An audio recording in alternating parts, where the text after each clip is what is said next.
José Genuíno, tudo bem? Bom dia, Mauro. Tudo bem, nem tanto.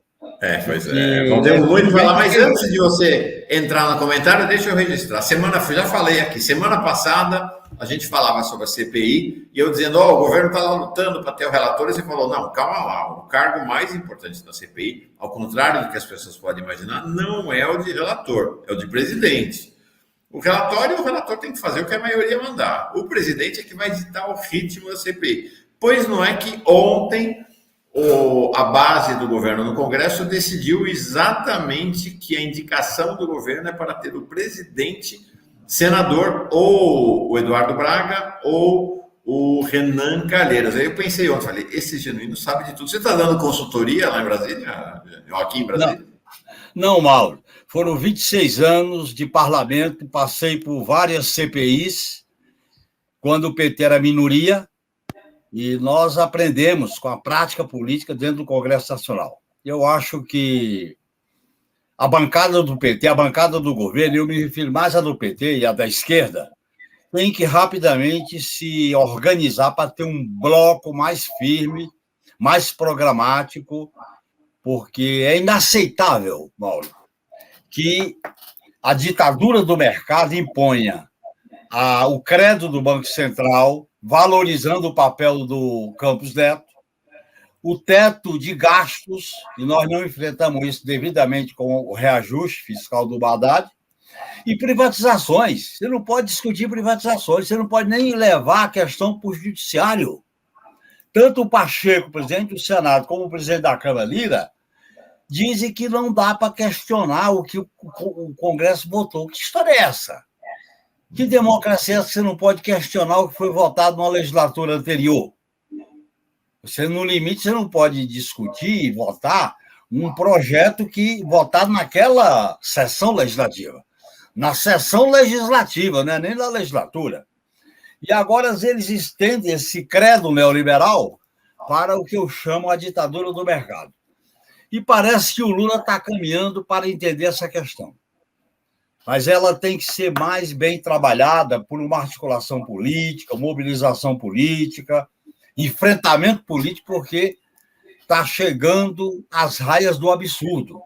Tanto a declaração do Lira, como a mídia corporativa fazendo discurso que não pode questionar a lei que privatizou a Eletrobras no Supremo, um item da lei. Não pode, porque o mercado fica nervoso, o mercado fica sensível, mexer através do Supremo. Nem o Supremo pode avaliar uma lei votada pelo Congresso. Onde nós estamos? É a ditadura do mercado. Eu fiquei muito impactado, sabe, Janine, nesse fim de semana, porque o Lula deu aquela entrevista em Londres, no sábado, né, no qual houve uma série de questões, mas na qual ele anunciou que, de fato, o governo vai entrar com medidas judiciais contra aspectos da privatização da Eletrobras. No e domingo, ele entrou, né? E ele entrou através da AGU. Da AGU, exatamente. No domingo, em Nova York, o Lira, num papel quase que de co-presidente ou de primeiro-ministro, disse o seguinte, não, né, o presidente Lula precisa entender que o seu governo tem um limite. O limite do governo Lula é um Congresso conservador, com muito poder. 2023 não é 2003. Foi um negócio assim de uma soberba impressionante. É interessante que o Lira não tem um discurso arrogante, ele faz um discurso até que eu não estou muito simpático, mas de uma arrogância profunda, dizendo, o limite do governo Lula ele tem que entender que esse Congresso tem muito mais poder que o de 2003, que é um Congresso conservador e que as decisões do Congresso estão inscritas na pedra, o governo Lula não tem o direito de questioná-las. Ou seja, ele falou assim, Janino, se o governo Lula não quiser fazer mais privatização, ok, decisão do governo Lula, mas não ouse querer questionar privatizações acontecidas. A derrota do governo no marco do saneamento deve ser entendida pelo governo Lula. Impressionante, fiquei chocado. Esse foi o recado da votação do decreto sobre saneamento, tanto do Lira, como do mercado, como da maioria da direita e da extrema-direita, e nessa pauta, Mauro, como eles se unificam.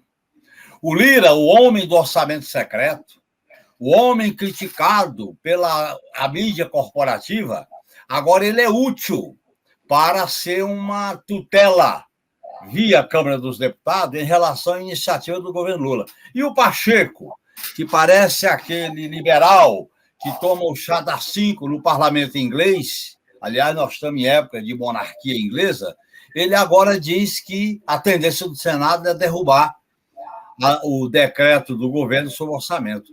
Então, olha bem, vamos deixar claro para a população e para os nossos membros e membros da comunidade, do fórum, do seu programa e de todos os blogs progressistas desse país, da imprensa alternativa. O mercado transformou Banco Central Independente, teto de gasto, privatizações, como cláusulas que não podem ser mexidas, nem um presidente eleito. E o princípio da soberania popular? O princípio que o poder emana do povo. Não, o poder emana do dinheiro, emana do banco, emana do teto de gasto, que virou um totem para guiar esse mercado e esses executivos. Então, eu acho que a própria indicação do Galípolo é saudada como um amigo do Campos Neto. Olha que absurdo.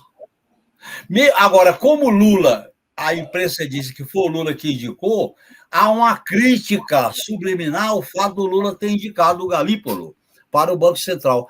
Esses caras não têm cerimônia, Mauro. Eles pousaram diante de Bolsonaro porque iam perder e a coisa estava muito feia.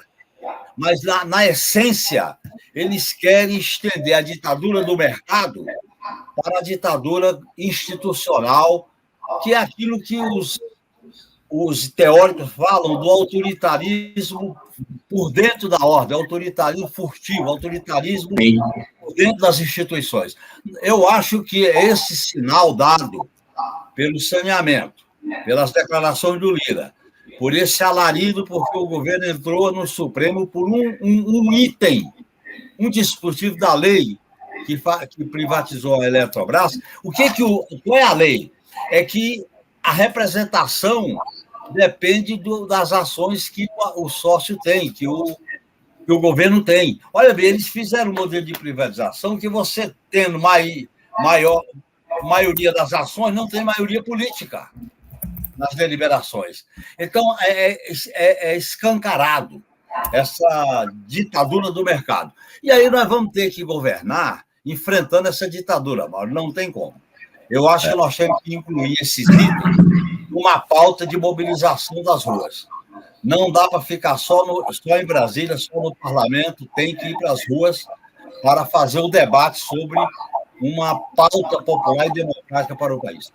Essa coisa que você trouxe, Genuíno, é impressionante porque ela dá conta desse tempo, que é um tempo que nós não vivemos nem na ditadura militar, esse tempo da tentativa de hegemonia do Deus mercado. Olha só, a lei de privatização da Eletrobras diz o seguinte: o governo ficou com 43% das ações, ok? 43%. Mas só tem direito a ter 10% dos votos nas assembleias e 10% da representação no conselho. Então, o governo tem 43% da empresa, mas tem só 10% dos votos. Nunca vi um negócio desse. Nunca vi. Ou seja, é um aprisionamento. O governo Lula, o que se armou no ano passado, foi um aprisionamento do governo Lula e da sociedade brasileira. Você tem toda a razão. Olha como eles não são democratas. Eles são a favor da ditadura do mercado. Eles ontem chegavam a discutir que divergência do Banco Central para fora, não, para dentro é bom. Então, pode botar lá um executivo, o que pode divergir internamente é bom, mas para fora não pode discutir. Quer dizer, quando se trata do dinheiro, da regra, da qualidade do dinheiro, quando se trata do lucro e dividendo, quando se trata da previsão para continuar lucrando, isso não pode nem ser discutido, nem para fora, tem que ser discutido para dentro. Isso é o que se chama pensamento único, que está se radicalizando por causa da crise. Como o modelo está em crise, como o modelo não viabiliza emprego, políticas sociais, inclusão, ele viabiliza fome, guerra, destruição do meio ambiente, eles estão agora se fechando numa casa-mata autoritária que vai exigir muita mobilização, ruas, enfrentamento. E eu acho que isso deve alterar o modelo de governabilidade do governo Lula. Essa ideia de união com todos, essa ideia de pacificação nacional, essa ideia de apaziguamento amplo, geral e restrito, não dá certo. Nesse sentido, Mauro, nós temos que examinar com cuidado os recados que estão vindo dos Andes, da Bacia do Prata, o Paraguai, a Argentina, olha o recado do Chile, olha a crise da Colômbia, olha a crise no Peru, porque esse modelo ele não atende às reivindicações populares, ele só atende à banca, não atende nem à produção. Então, ou nós travamos uma batalha defendendo um projeto democrático e popular, um projeto de recuperar o papel do Estado, os investimentos públicos, a reindustrialização, um sistema tributário progressivo e uma inserção soberana do Brasil no mundo a partir da integração sul-americana, ou então nós vamos ficar encabrestados pelo credo do modelo neoliberal. E o credo, eu vou repetir, Mauro, ele está materializado nessas três coisinhas. Banco Central é intocável. Teto de gasto, a tirania fiscal é intocável. E privatização não pode ser revista. Não pode ser revista, como vira cláusula pétrea. Então, eu acho que está claro o combate que nós temos que fazer a essa política. Agora, é interessante, Genuíno, essa força, essa construção de um bloco neoliberal articulado com a extrema-direita, capaz, inclusive, de atrair setores do centro e da centro-esquerda. Na votação do marco do saneamento, o PSB, e o PSD votaram contra o governo. Tanto o Partido Socialista quanto o partido do Pacheco, o PSD, o Partido Social Democrata. Ambos votaram contra o governo. Olha, Mauro, a extrema-direita é filha direta da crise do neoliberalismo. A extrema-direita no Brasil, nos Estados Unidos, na Hungria, na Itália, na Argentina, esses dados todos estão sendo divulgados, ela é filha desse modelo. Nenhum setor econômico teve prejuízo com o governo do inominável. Todos lucraram. Do agronegócio aos bancos e às grandes plataformas monopolistas. É claro que eles preferem um modelo, uma governabilidade ou uma governança mais ritual, com mais cerimônia, com mais liturgia. E o inominável quebrava todos os cristais da prateleira. Então, eles preferem outra coisa, mas eles querem manter o cabresto, manter a tutela do mercado sobre o governo progressista. E se o governo progressista aceitar isso, o governo está liquidado politicamente para atender a população. Não podemos aceitar. A experiência do Chile, Mauro, é bom deixar claro, o Boric, quando ele iniciou o governo dele, ele manteve a ortodoxia econômica e fazendo ajuste fiscal. Não investiu em políticas públicas, que era o clamor das massas que foram à rua. O problema é esse. Você sabe que o Alberto Fernandes, no início do governo dele, ele aplicou uma política de ajuste fiscal dura. Sim. E olha, ele gerou a crise. Então, nós não temos outra alternativa senão enfrentar esse credo. Para enfrentar esse credo, nós temos que combinar ruas e parlamento, ruas e palácio. Temos que rapidamente ir para as ruas. Eu acho que é a tarefa do PT, do PSOL, do PCdoB, dos demais partidos progressistas, do movimento sindical, da intelectualidade progressista, transformadora e revolucionária e rebelde, nós temos que fazer um movimento para colocar esses pontos numa agenda de mobilização.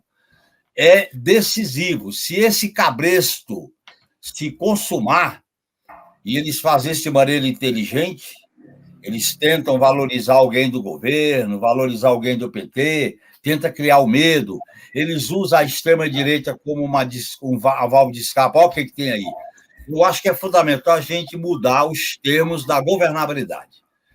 Então, porque eles estão dando o recado. Olha, numa semana, a AgriShow fez o que fez. Lira fez o que fez. Pacheco já está dizendo que vai votar a revogação do decreto, do projeto de decreto legislativo contra o saneamento. Eles mandam o recado para esse julgamento do Supremo. Eu duvido que o Supremo aceite a representação do governo. Eu duvido. Porque o Supremo ele tem posições corretas do ponto de vista dos valores em geral da democracia. Sim. Mas quando entra interesse econômico, do sistema financeiro, da relação capital e trabalho, o Supremo é conservador. É só ver a história das votações ao longo desses anos. Ontem falei aqui, nós temos uma aliança com a cúpula do judiciário do ponto de vista da manutenção da democracia, mas não tem nenhuma aliança do ponto de vista econômico.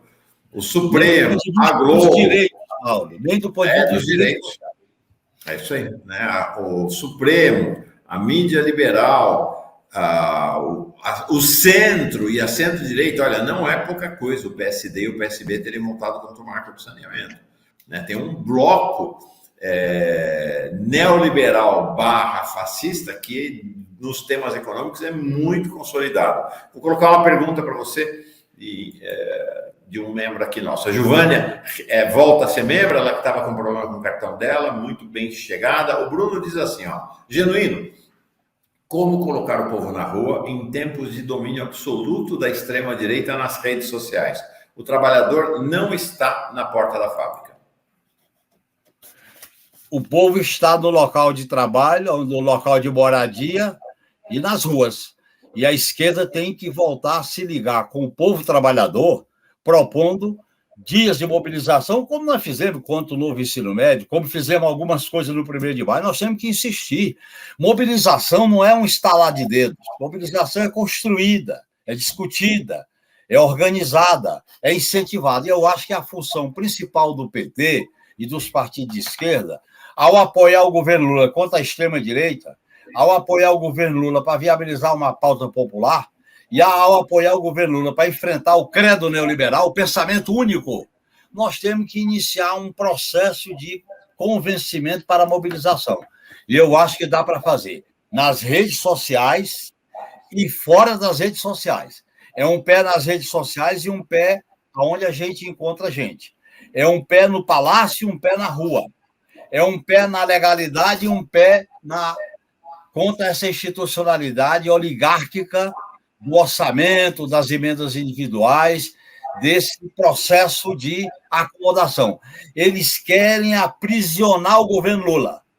E o programa que elegeu Lula, eles querem derrotá-lo, criando essas casamatas que impedem até o debate e a discussão.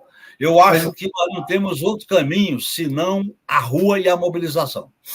Mas eu queria te propor recuar um pouco a lente para um olhar mais amplo sobre o nosso tempo histórico. Eu lembro aqui uma entrevista histórica, para usar a mesma palavra, que fiz com um Genuíno em 1991, no início de 1991, na Folha de São Paulo, e que levou a um livro só com essa entrevista, editado pela saudosa editora brasilense, José Genuíno, Repensando o Socialismo, em que você colocava a necessidade de arquivar alguns dogmas da esquerda, como da ditadura do proletariado, e atualizar a ideia do socialismo, da necessidade de ampliação de alianças. E foi decisiva aquela sua entrevista, me parece que ela está na origem, lá em 91, do que viria a ser, alguns anos depois, você, mais José Dirceu, mas o próprio Lula e outros líderes do governo, num conceito de aliança mais ampliada para a eleição de Lula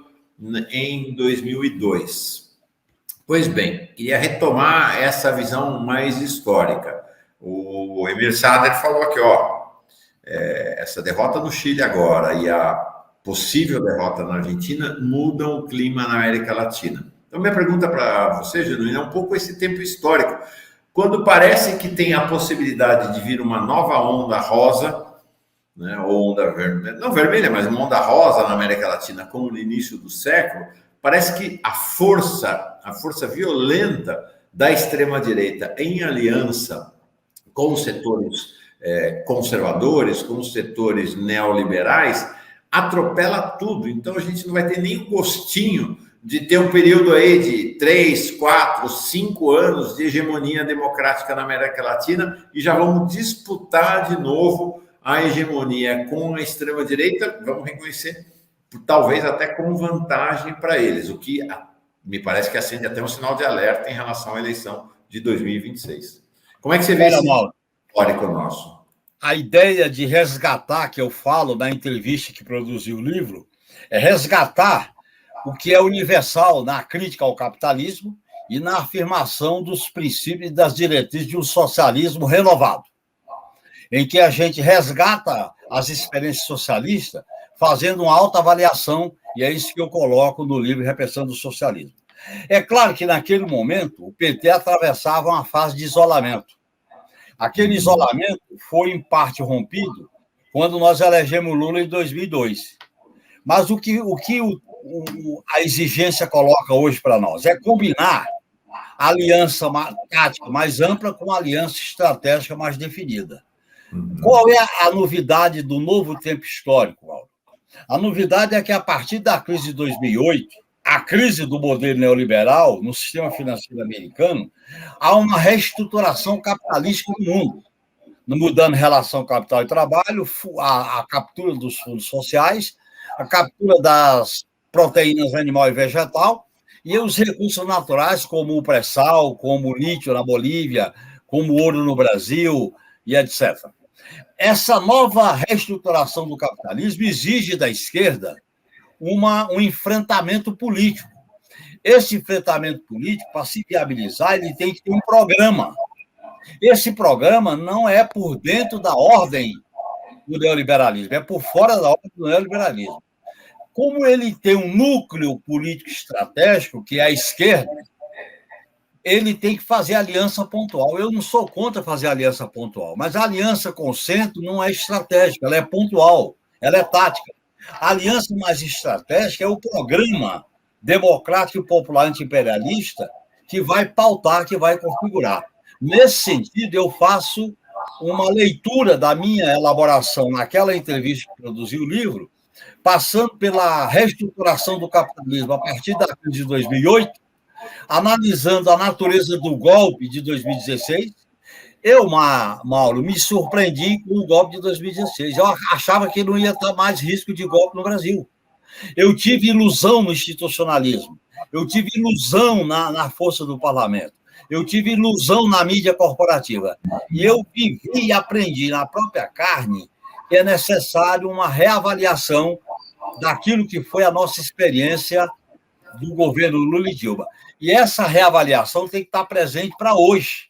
Porque, veja bem, Mauro, com a existência do modelo neoliberal, que acumula pela financiarização e pela especulação, e com a monopolização cada vez mais radical da economia, ele não tem mais de manobra para oferecer conquistas espaciais à classe trabalhadora. Então, nós temos que... O que é dominante na tática é o enfrentamento. A governabilidade hoje ela é necessariamente conflituosa. A governabilidade de 2003 não era conflituosa. Agora é. Porque a gente tinha a presidência da Câmara, que era o João Paulo. A gente tinha uma bancada de 90 e poucos deputados, era a maior bancada na Câmara. Hoje o quadro é diferente e nós temos que atualizar nossas postulações diante da nova realidade. Portanto, governar hoje, diante da crise do modelo neoliberal, é governar de maneira conflituosa, enfrentando. É como se a gente governasse pisando no chão movediço, porque é assim. Nós não podemos ter ilusão. Você pode fazer aliança com o centro sem ter ilusão. Eu acho que setores da esquerda tiveram ilusões de que a gente estava fazendo uma frente amplíssima e que era a chave para o sucesso. Sim. Não é chave para o sucesso. Ela é necessária taticamente, mas se você não tiver uma espinha dorsal mais forte, mais estratégica, você pode ser derrotado. Foi o que aconteceu em 2016 no golpe contra Dilma. Então, é essa nova realidade que vai exigir da esquerda uma atualização do nosso pensamento. É o que eu defendo para o PT. O PT tem que atualizar o seu programa, a sua estratégia. A minha visão, Mauro, é de acumular força. Nós estamos numa contraofensiva, numa contra-hegemonia. Uhum. A disputa de hegemonia vai ser constante, vai ser permanente nesse processo político que nós estamos vivendo. Porque para fazer as transformações, nós temos que ter mais do que 4 anos de mandato. Até nesse sentido, eu concordo com a colocação do Daniel Cara para reconstruir o país e transformar pelo menos 2 décadas. Eu vou menos. Eu acho que nós temos que governar nesses 4 anos e mais um período para começar a botar o país no eixo e fazer uma disputa de hegemonia, que é uma disputa cultural, ideológica, política, valorativa. Não basta só a gente fazer uma disputa economicista. Nós temos que fazer uma disputa que incorpore as pautas emancipadoras com a luta de capitalismo, por exemplo, a pauta das mulheres, da população antirracista, da população LGBTQIA+, dos povos originários, com a pauta econômica e social contra o sistema. Senão, a burguesia captura, desculpe, esses segmentos e a pauta econômica e social fica à margem. Sim. Eu acho que são algumas apostas que talvez tenhamos feito no passado, os segmentos importantes da esquerda tenham feito, e que se mostraram questionadas, né? Primeiro, essa que você fez referência, né? Uma aposta de uma confiança excessiva na institucionalidade, o que quer dizer uma aposta na possibilidade de negociação no âmbito institucional, sobretudo no âmbito do poder legislativo, com a burguesia, né? De você estabelecer negociações e pactos e acordos com a burguesia. O golpe de 2016 acabou derrubando essas ilusões, né? E depois Lava Jato e tudo que a gente assistiu. E a outra é talvez uma ilusão de que a crise de 2008 poderia ser uma crise que fragilizaria o capitalismo. E a gente foi surpreendido com um capitalismo ainda mais forte, ainda mais agressivo, ainda mais predador do que depois da crise de 2008, né? Eu assino embaixo as suas 2 observações que são muito lúcidas e importantes. Nós não podemos ter ilusão na frente amplíssima e nem achar que a crise por si só vai fazer a mudança. Depende da vontade consciente, depende do desejo, depende da direção política. Então, você tem toda a razão, porque a lição que a gente tira é que nós fizemos um governo limitado à institucionalidade e fomos derrubados. Por quê, Mauro? A institucionalidade brasileira, ela é oligárquica, com traços autoritários, traços patriarcais, e é só para mostrar como é que o parlamento é eleito. Para presidente, um eleitor é um voto. Para o parlamento, não é assim. Porque o pacote de abril do gás foi mantido até hoje. O mínimo é de 8 deputados por estado e o máximo é 70, que é o caso de São Paulo. Então, o parlamento, com orçamento secreto, com emendas individuais impositivas, ele adquiriu força, não na disputa política, mas na negociação de interesses corporativos, setoriais e paroquiais. Isso tem que ser mudado. Nós temos que caminhar para uma grande reforma política eleitoral.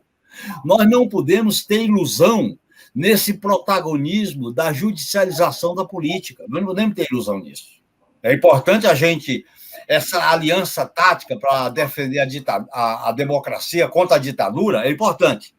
Mas nós não podemos achar que o judiciário vai dar a palavra em tudo. Mas aí resolve as fake news, aí manda para o Supremo. O parlamento não resolve tal questão e manda para o Supremo. Esse caminho, a gente viveu essa experiência de maneira dramática entre o primeiro e o segundo mandato do governo Lula. Agora, há uma divisão na esquerda e dentro do próprio PT em relação a esta, eu diria, visão de mundo, visão estratégica e decorrência tática. Então, perfeito, Paulo. Olha, só um instantinho. Você botou o dedo na ferida. É visão de mundo. Que mundo nós queremos? Exato. Qual é a estratégia e qual é a tática? Ponto. Fecho contigo. E me parece que há visões distintas hoje do interior do PT. Eu sinto a Gleisi, por exemplo, isolada, e olha que a Gleisi nunca foi da esquerda do PT, mas ela está isolada, com uma posição taticamente mais à esquerda, e vejo um crescimento e fortalecimento de um eixo Lula-Haddad, né, em que o Haddad, o que ele expressa na sua ação é, está dada essa hegemonia neoliberal conservadora, então é no interior desta hegemonia que nós precisamos caminhar e com a qual nós precisamos dialogar e tentar ir compondo e nos acomodando, buscando concessões aqui e ali. Então ele vai... primeiro ele indicou para a diretoria de política monetária do Banco Central um sujeito do mercado financeiro, um negócio assim, foi estranhíssima aquela indicação, não vigorou, mas agora ele indica o seu número 2, que é o Galípolo, que foi fundador e presidente do Banco Fator, né? E a gente descobre, ele mesmo confessa que quem sugeriu o nome do Galípolo foi o próprio Campos Neto, no almoço entre os dois. Vem para o lugar do Galípolo um quadro do mercado, este que vai ficar como segundo homem do Banco Central, do Ministério da Fazenda, Dario Durigan, era da direção do WhatsApp, fez lobby contra a PL das fake news no Congresso. Então, um sujeito do coração do que tem de mais central no poder econômico hoje, que são as plataformas das Big Techs. Então, parece que a gente tem hoje caminhos distintos no interior do PT. Um caminho do Haddad, vamos dizer assim, poderíamos chamar a direita do PT, e um caminho que você propõe, e outros seria a esquerda do PT. Há um choque, são visões distintas. Ô, Mauro, eu acho que a equipe econômica do Haddad está numa aliança e comprometida com a banca, com o sistema financeiro, é verdade. E o Haddad tem que ter cuidado, porque essa aliança que ele está fazendo, que ele está valorizando, que ele está, vamos dizer assim, reproduzindo, inclusive, alguns pontos do ajuste fiscal, isso inviabilizará para ele, como homem do sistema financeiro. Ele não vai ser, porque ele tem uma relação com o Lula, e o Lula não é o homem do sistema financeiro. É tanto que o Lula está pontuando. O Lula pontua permanentemente contra o Banco Central, taxa de juros, questiona elementos da privatização, e o Lula sabe, Mauro, que o futuro político dele depende muito de ele atender às reivindicações populares da classe trabalhadora. Então, vai ter, em algum momento, um tensionamento nesse eixo. Eu acho que a Gleisi, que eu concordo com as críticas que ela faz, ela tem que articular o PT, chamar a direção do PT para trabalhar com ela na construção de uma frente à esquerda, visitar os estados e propor um calendário de mobilização, tá certo? Mobilizar a bancada para a bancada ir para o debate político contra a extrema-direita e a direita neoliberal. Eu acho que ela tem que reposicionar a direção do partido. O partido tem base social, ele cresceu em simpatia popular com a eleição do Lula. Nós devíamos estar fazendo uma campanha de filiação em massa, nós devíamos estar visitando os estados e valorizando os diretórios zonais e chamar a esquerda para um pacto entre a esquerda. Chamar o PSOL, o PCdoB, parte do PSB, parte do PDT, o pessoal do PCB, o pessoal da Unidade Popular, o pessoal, inclusive, que só votou no Lula no segundo turno. Nós chamamos a esquerda para uma espécie de convergência popular com apoio ao Lula em cima de 3 critérios. O critério de enfrentar a direita, o critério de atender às reivindicações populares e o critério de criticar, enfrentar o credo do pensamento único do mercado. Eu faço essa sugestão para a companheira Gleisi, ela está sinalizando discordância, e veja como a mídia corporativa tenta penetrar e interferir nessa correlação de forças internas do PT. O PT é o partido das ruas, da mobilização, é o partido que tem que atender às reivindicações das camadas populares, das mulheres, da população negra, da população discriminada. Esse é o campo de crescimento do PT, Mauro. É tanto que as pesquisas todas indicam que nessa área o Lula está muito bem. Mas nós temos que elaborar um discurso para a nova classe trabalhadora, que está uberizada, terceirizada. Aí é fundamental a gente influir para o governo Lula trabalhe com uma agenda, que não é a agenda do mercado, que não é a agenda dos eunucos do neoliberalismo, não é a agenda da Faria Lima, é a agenda da periferia de São Paulo e não da Faria Lima. É a agenda da classe trabalhadora. Veja bem, aqui em São Paulo, Mauro, vai ter um fato inédito. Pela primeira vez, a POSP tem uma chapa unindo toda a esquerda. Nunca teve isso. Porque o massacre que os professores estão vivendo em São Paulo, o sindicato é questão de sobrevivência. Então, eu acho que há essa campanha pela revogação do novo ensino médio. Há um movimento para aumentar o salário mínimo.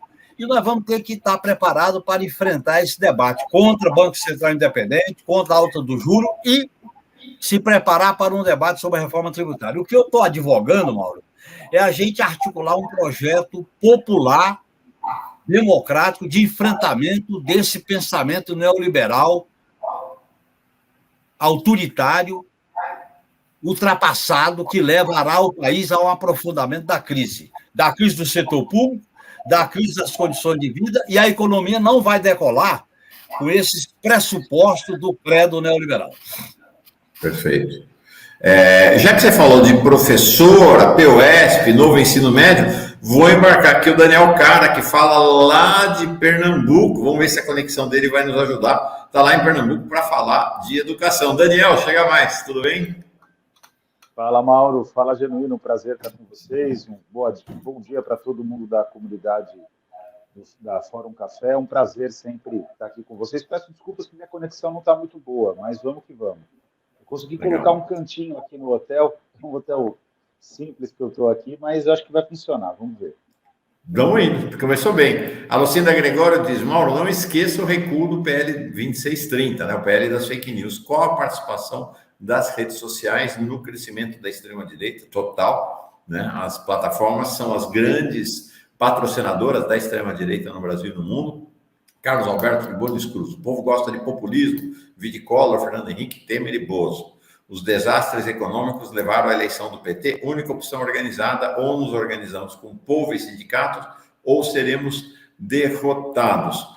Daniel, antes de você entrar, eu estava escutando aqui o Genuíno, diante de uma opção, ou de opções que se colocam diante da esquerda. Estava dizendo aqui sem qualquer crítica, apenas uma constatação. Você tem hoje uma linha defendida, me parece que o Haddad talvez seja o maior representante dessa linha, que é uma linha de buscar pactos de conciliação com o mercado, né? Acho que isso é claramente a ideia do Haddad, de co-governo com Lira e Pacheco, a partir do Congresso Nacional. O Lula dá sinais, em alguns momentos, de se alinhar com este projeto da Haddad, e o Genuíno traz outra proposta, que é de montar um bloco de esquerda e começar, sem romper a aliança com os liberais, a confrontar e fazer a disputa no interior da frente. Como é que você assiste como protagonista, né? Eu sei que está o tempo inteiro no Congresso, nós vamos falar daqui a pouco de educação, mas você é um articulador desses setores democráticos populares no Congresso Nacional. Como é que você está assistindo esta batalha que divide a esquerda e as opções da esquerda e centro-esquerda? Bom, em relação ao Congresso, antes de entrar no tema mais profundo, tem um problema de operacionalização, Mauro. De fato, o governo Lula ainda tem a visão de uma composição congressual que se encerrou em 2014. Ela não existe mais. No Congresso, você já não negocia mais no atacado sobre os temas. Você tem que negociar também no varejo. O que é extremamente problemático, porque a negociação no varejo ela é impossível de ser realizada para uma quantidade muito grande de deputados. Você não consegue atender todos, né? Então, tem um problema de operacionalização que o Bolsonaro resolveu de uma forma completamente inaceitável, antiética, que é o orçamento secreto. E aí vem a posição do Genuíno, que eu concordo com ela. Se dentro do Congresso você não consegue equacionar as necessidades dos parlamentares, O único caminho é você fazer um processo exógeno, ou seja, das ruas para o Congresso. E, nesse sentido, a gente precisa, de fato, fazer um governo que seja popular.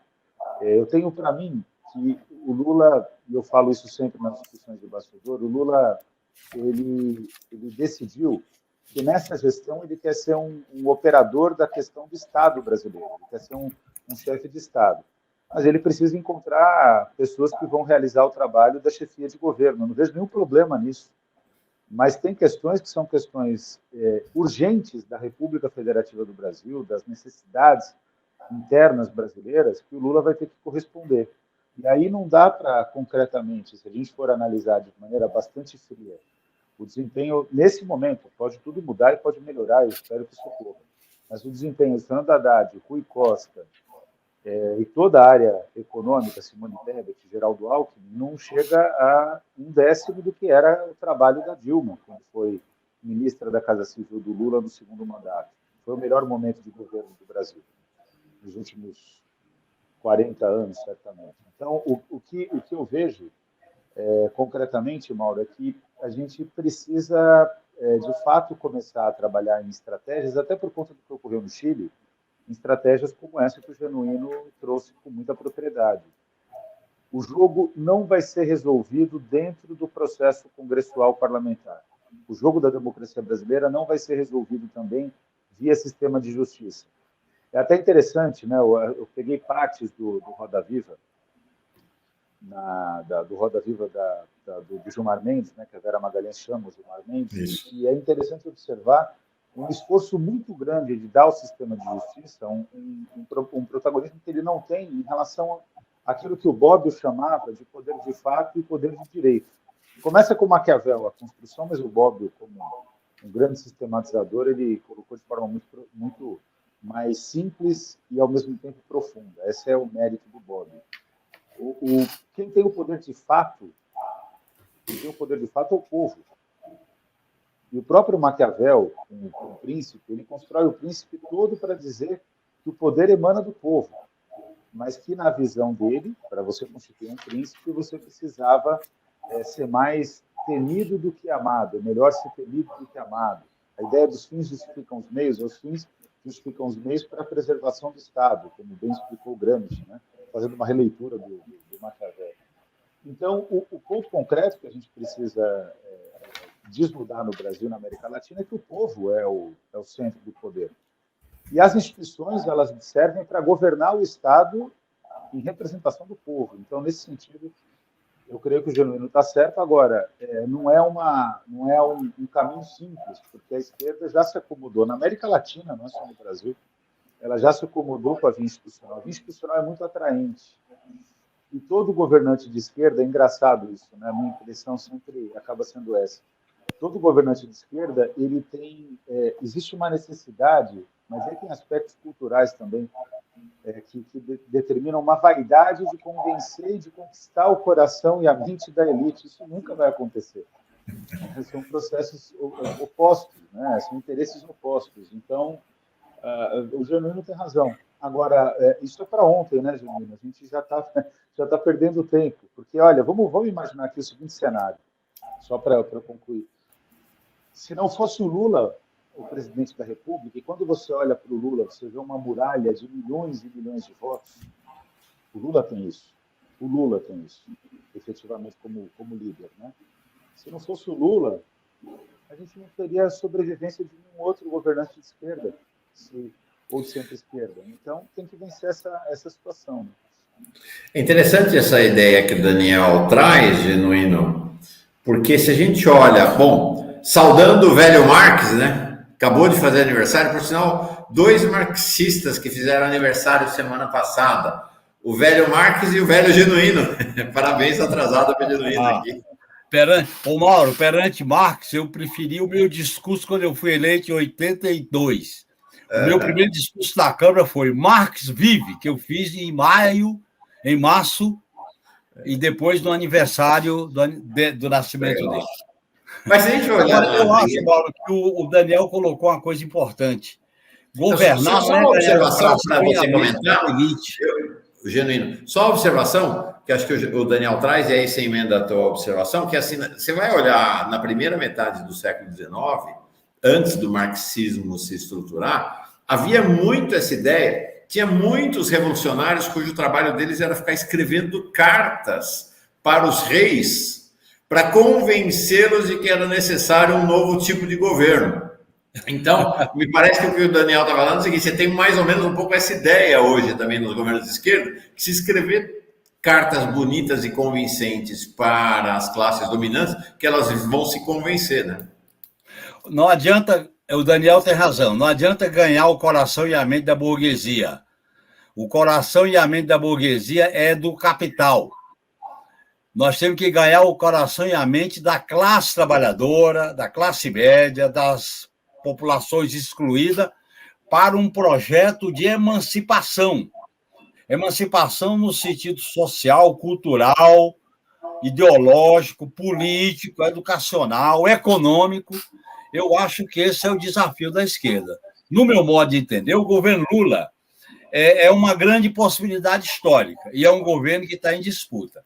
Se nós da esquerda não nos unificarmos para fazer essa disputa com base numa plataforma e numa tática de acumulação de força, de consenso progressivo, nós poderemos ter um governo amarrado pelo credo neoliberal. Esse é o risco que a América Latina está vivendo, Mauro. Olha o Chile, olha a Argentina, olha o Paraguai, olha o Uruguai. Portanto, esses recados, esses sinais estão sendo dados. Eu confio muito que a capacidade política do Lula e a sua sensibilidade, que se traduz na sua sobrevivência como líder político, ele não vai colocar o capital político da vida dele, do que ele construiu, na banca da Faria Lima, nem na tutela militar, nem na tutela judicial, nem na tutela do Lira e do Pacheco. Agora, isso precisa ser pressionado. Nós temos que dialogar, pressionar, convencer, mostrar força. Eu acho que a grande tarefa nossa é ter força na mobilização popular das ruas. Sem ruas, a esquerda não viabilizará as transformações. Desculpe. Não, sim. Fala, Daniel. No momento, Genuíno, que se a gente observar o mundo, é uma cena que eu nunca imaginei ver. 500 Fala um pouquinho mais alto, Daniel, não está dando para ouvir. Claro, desculpa. Inclusive, Genuíno, a questão das ruas ela emerge em um momento em que a esquerda no mundo precisa pensar sobre a ocupação das ruas. Eu nunca imaginei ver a cena que eu vi hoje de manhã e ontem, quando 500 neonazistas caminharam livremente nas ruas de Paris. Isso é inacreditável, né? No terreno europeu, neonazistas caminharem impunemente, e não eram 500, não. 500 foi o número que a polícia da francesa, né, da prefeitura ali de Paris, da polícia judicial, ela coloca, né, somando todas as forças policiais francesas ali que atuaram na questão. 500 é um número rebaixado, tinha mais gente ali. E alguns tiveram a pachorra de caminhar de rosto livre, fazendo a defesa de um terrorista neonazista. Então, a gente vive uma situação em que, se as ruas não forem ocupadas pela esquerda, novamente elas vão ser ocupadas pela direita, não só no Brasil, mas no mundo. No caso chileno, eu vi um esforço muito grande, Genuíno, de colegas nossos, companheiros nossos, camaradas nossos, colegas do Mauro, jornalistas, também fazendo um esforço muito grande de dizer que o caso chileno não é um erro do governo Boric, é um erro concreto é um erro de análise, porque a gente está desconsiderando o poder de mobilização da extrema-direita. Não quer dizer que o governo chileno não faz política? Faz, e faz mal política. Claro. O governo chileno faz mal política. E eu espero que o governo Lula não caminhe no mesmo sentido. Se a gente vê a composição do Conselhão, que eu acho que o Conselhão vai ser um conselho para inglês ver. Eu espero que seja assim. Mas a composição do Conselhão na área de educação é desesperadora. Todo mundo que construiu a reforma do ensino médio foi laureado com uma vaga no Conselho do Lula. Só tem uma representação da CNTE, né? Exatamente, na área da educação de fato, que aí depois tem pessoas e grupos do PT que tentam distorcer os fatos. Tem vários professores universitários, mas que não pensam em educação. Inclusive, vários deles são meus colegas e falam isso para mim. Estão lá no Conselhão, falam, Daniel, a gente está preocupado porque a gente não pensa em educação. Quem pensa em educação são as pessoas da elite econômica. Quer dizer, você está dizendo, e Daniel, se você puder depois botar o microfone mais perto, eu te agradeço, é que a bancada da educação, vamos dizer assim, no Conselhão, está capturada pela mesma bancada da educação que controla hoje o MEC, que é a bancada das fundações vinculadas aos bancos, é isso? Isso, que gerou toda a confusão em relação à reforma do ensino médio. Disse para o Lula que a transição quis implementar a reforma, isso nunca foi colocado na transição, nunca foi dito isso. E todos eles estão quietos, Mauro, isso é interessantíssimo, a imprensa não deu, porque no passado, quando essas pessoas ingressavam em espaços de esquerda, a imprensa dava um enorme destaque. Dessa vez ela não deu destaque nenhum, eles sabem que se eles tiverem destaque, a sociedade vai reclamar, vai criticar. Agora, o fato concreto é como se faz essa nomeação, né, Mauro?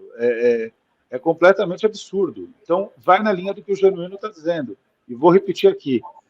É impossível conquistar corações e mentes da elite. O Lula já deveria ter aprendido isso em 2010, quando o André Singer faz o livro dele, o primeiro livro sobre o lulismo, e depois faz o segundo. Inclusive, eu tenho várias divergências com o André, que foi meu professor. O pai dele foi meu professor também. Eu adoro o André, gosto muito do trabalho dele, leio todos os livros que ele produz, mas nesse ponto ele acerta. Não existe conciliação possível entre ricos e pobres.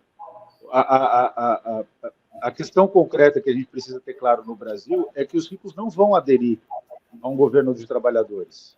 Então, o fato é que as urnas se expressaram e a gente precisa agora fazer, de fato, um governo da classe trabalhadora, né? Não tem outra alternativa. Mas aí, queria colocar dificuldades para vocês. Se for só para a gente ficar aqui fazendo o jogo também do contente de nós, não serve. Genuíno, Daniel, Genuíno, você que é alguém que conviveu tanto, eu te diria, nunca o Salão Verde da Câmara esteve tão afastado dos trabalhadores e trabalhadoras como está hoje. O que eu quero dizer? Se o governo Lula governar em Brasília unicamente, não tem saída. Eu tenho frequentado o Congresso Genuíno, o Daniel também tem frequentado, o ambiente lá é irrespirável. O Congresso Nacional, vou ser sincero aqui, o Congresso Nacional virou uma casa de extorsão.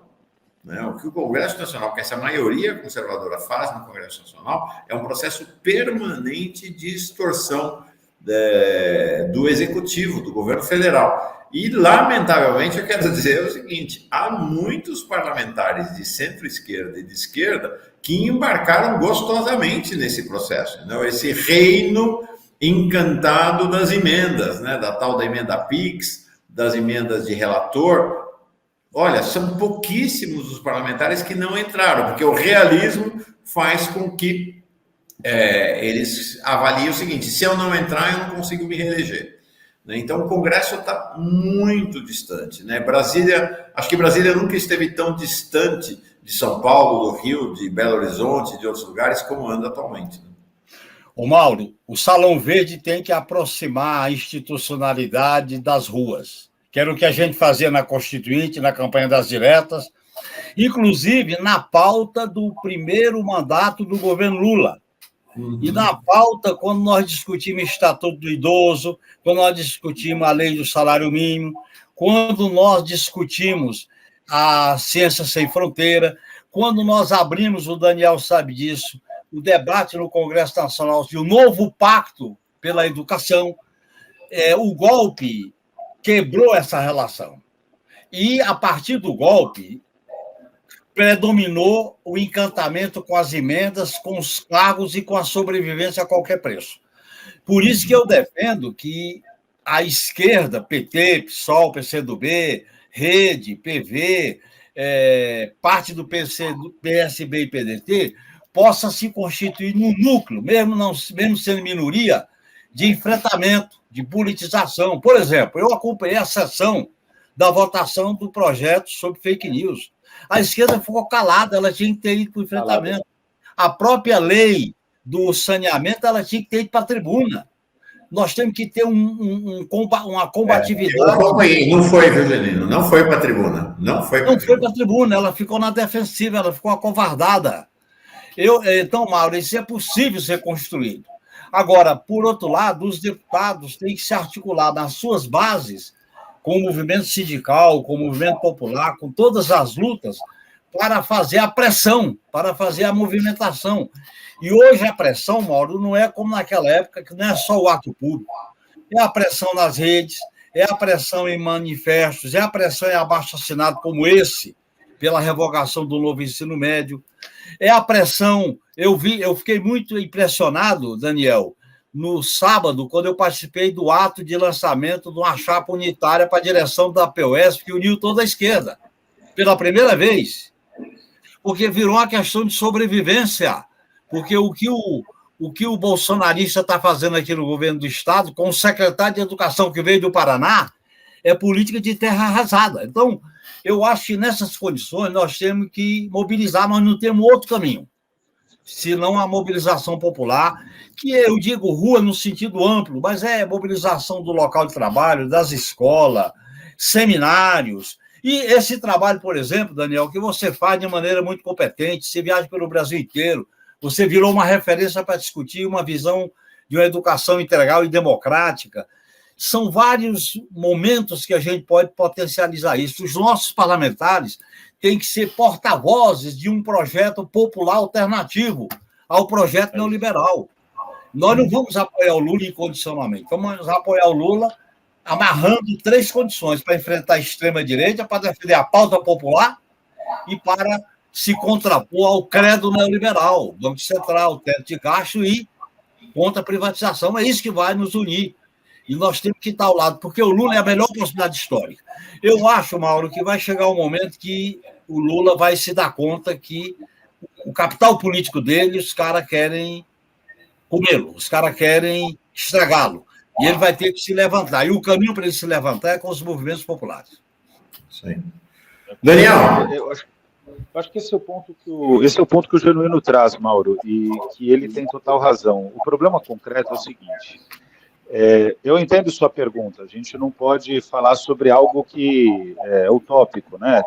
Tem a vida concreta, né, do dia a dia do Congresso, as questões políticas brasileiras, os temas de urgência. Até me preocupa, Mauro, que se a gente for analisar, esse governo está só apagando incêndio. Até esse momento só está apagando incêndio. Ele ainda não tem projeto, né? Tanto é que o Lula sabe disso, que ele cobrou os ministros de apresentarem os projetos, né? Deve acontecer nas 2 próximas semanas, mudar um pouco esse cenário. Agora, tem um fator, Mauro, que é um fator que a gente não pode excluir do debate. O processo no Congresso está difícil, mas ele é o processo que nós temos, né? Então, a gente tem que partir. A tua pergunta, eu trataria da seguinte maneira: você traz o dado de realidade. Agora, como mudar essa realidade? É por esse caminho que o Genuíno está sugerindo. O que eu vejo concretamente, por exemplo, em relação aos parlamentares. Os parlamentares, eles estão, de fato, nas cordas, os parlamentares de centro-esquerda e de esquerda. Em relação ao PL das fake news, eu que conheço bastante, são meus amigos, muitos deles, inclusive, o que eu vejo é um medo muito grande de errar, é um medo muito grande de se posicionar, mas também porque eles sentem que não estão sendo respaldados. Os parlamentares, eles não têm que ser tratados nesse momento só como liderança, eles têm que ser tratados como instrumentos de afirmação de um projeto de centro-esquerda e de esquerda, e como instrumentos eles têm que cumprir papéis, e não cumpriram nesse PL, não cumpriram na questão do saneamento, e vou dizer concretamente, a gente está brigando muito, viu, Genuíno, para que cumpram na questão do ensino médio. Eu tenho tido reuniões hoje, inclusive vou ter com vários parlamentares aqui mesmo de Pernambuco, e vou bater firme, tem que defender a revogação do ensino médio. A questão do ensino médio é uma questão de sobrevivência da esquerda. Por que é sobrevivência da esquerda? Porque precisa dizer que o projeto de ensino médio não pode ser esse que está sendo apresentado e defendido, né, pelos governos estaduais, e que o Lula está comprando esse cadáver. É um cadáver que o Lula está administrando, porque já morreu a reforma. Isso eu tenho plena convicção visitando redes públicas no Brasil inteiro. Então, a luta agora, Mauro, é porque a gente tem até 2026 para definir um sistema de poder em que o Brasil possa respirar ares mínimos, pelo menos, de justiça social. Esse é o ponto que a gente não pode nunca se esquecer. E eu queria, Mauro, colocar, veja bem, quinta-feira vai inaugurar a feira dos produtos orgânicos promovida aqui na Água Branca pelo MST. Sexta de manhã vai ter um café político com todas as lideranças, movimentos sociais, com toda a área progressista de São Paulo. Tem iniciativas que estão se desenvolvendo, estão brotando, e nós temos que apostar nelas. O nosso terreno, Mauro, é esse, é o terreno do enfrentamento, da mobilização, das ruas, das convenções, das chapas, das eleições. Nós temos que tirar essa população de qualquer sentimento de decepção, de apatia, ou de achar que o Lula resolve tudo. Não é bem assim. Para o Lula enfrentar esse credo e essa grande casa-mata, nós vamos ter mobilização popular. Sem mobilização popular, eles vão ganhar com a agenda neoliberal. Para mim está claro. Agora, como eu não represento partido nem entidade, mas eu estou sendo convocado para várias iniciativas que mostram o potencial dessas articulações de uma frente à esquerda e de centro-esquerda para se opor à pauta neoliberal e combater com determinação a extrema-direita. Eu acho que isso é viável, isso é possível a gente construir. Isso vai passar para o 2024, que nós temos, de uma vez por todas, tirar a visão de marcar posição, o egoísmo político, o individualismo político e fazer uma aliança para que a esquerda e a centro-esquerda ganhe a eleição nas grandes capitais. Isso passa também por aí. Perfeito. Eu queria dizer o seguinte, vocês são ambos grandes analistas, grandes pensadores, como a gente está falando aqui do tempo que a gente vive, das estratégias e das táticas. Mas há uma questão que eu queria ressaltar, que é o papel fundamental de ambos, Daniel e Genuíno, como protagonistas, como animadores dessa retomada das lutas populares. E aí, essa é um papel crucial que ambos têm desenvolvido nesse momento. Vamos encerrando nossa conversa de hoje. Daniel, muitas costuras boas aí em Recife, boa comida, bom almoço, essa comida nordestina adorável, Genuíno. Boa caminhada para ti. Semana que vem a gente está juntos novamente. Abração, Daniel. Um abração, Genuíno. Um grande abraço, Daniel. Um grande abraço, Mauro Lopes. Até terça-feira. Até terça-feira. Até lá. Oi, gente. Vocês sabiam que a Fórum foi a primeira a noticiar que teve gente do Exército dentro do Palácio do Planalto ajudando os vândalos do 8 de janeiro a fugir?